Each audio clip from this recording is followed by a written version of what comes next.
सरोज शर्मा जी के घर पे इस वक्त मैं अपनी पूरी टीम के साथ मौजूद हूँ और जहाँ पे उनका घर पड़ता है बताना चाहूँगी नंदपुरी में, मालवीय नगर का ये 11 सेक्टर के सामने अशोक विहार है जहाँ पे उनका घर है और उनसे मिलने का हमें मौका मिला है। तो चलिए जल्दी से मैं आपको मिलवाती हूँ सरोज मैम से और मिलकर उनका स्वागत करते हैं।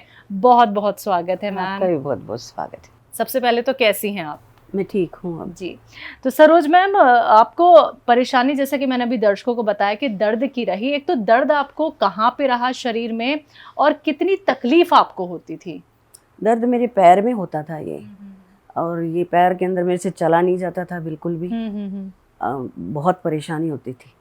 बैक में भी पेन होता था, तो बैक पेन से भी परेशान थी, तो बिस्तर से उठ नहीं पाती थी बिल्कुल भी।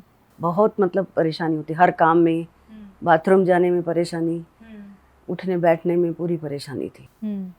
लेकिन इनकी दवा शुरू करने के बाद से मुझे थोड़ा रिलीफ मिला। धीरे धीरे करके अब मैं उठ के जा भी सकती हूँ, चल भी सकती हूँ, काम भी कर सकती हूँ, अपना पूरा घर का काम कर सकती हूँ। पहले से मुझे 50% रिलीफ है।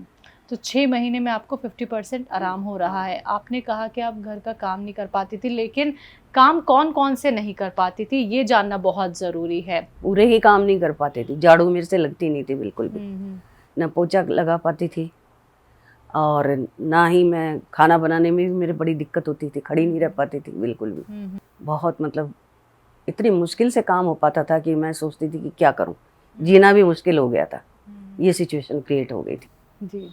तो उसमें मेरा साथ मेरे हस्बैंड ने दिया, बहुत साथ दिया इन्होंने।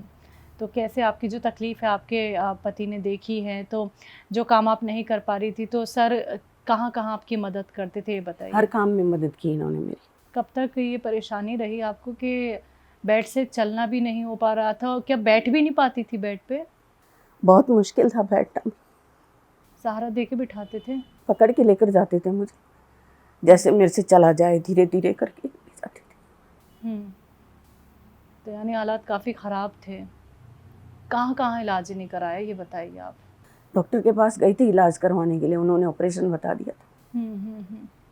जी, मैं आपकी तकलीफ़ मैम समझ सकती हूँ कि ये तकलीफ़ आपको बहुत ज़्यादा है और रही भी है, लेकिन आप हिम्मत मत हारिए। देखिए जहाँ पे आप 50% अच्छी हो गई हैं, और देखिए आप जानती हैं इस तकलीफ़ को, आपके पति जानते होंगे, वो आपके साथ रहे हैं, दिन रात उन्होंने आपके साथ गुज़ारा है।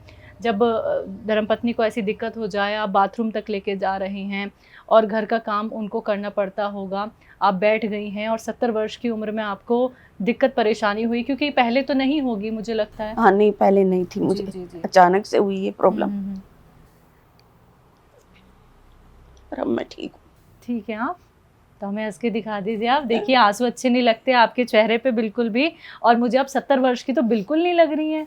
कौन क्या कोई नहीं कहेगा कि आप 70 वर्ष की, जिस हिसाब से आप हमसे बात कर रही हैं, तो मैं तो खुद ही अंदाज़ा नहीं लगा पा रही थी कि आप 70 वर्ष की हैं मैम। अभी मैं आपसे बस चलते चलते ये ज़रूर जानना चाहूँगी, हकीम साहब आपकी ज़िंदगी में क्या मायने रखते हैं मैम?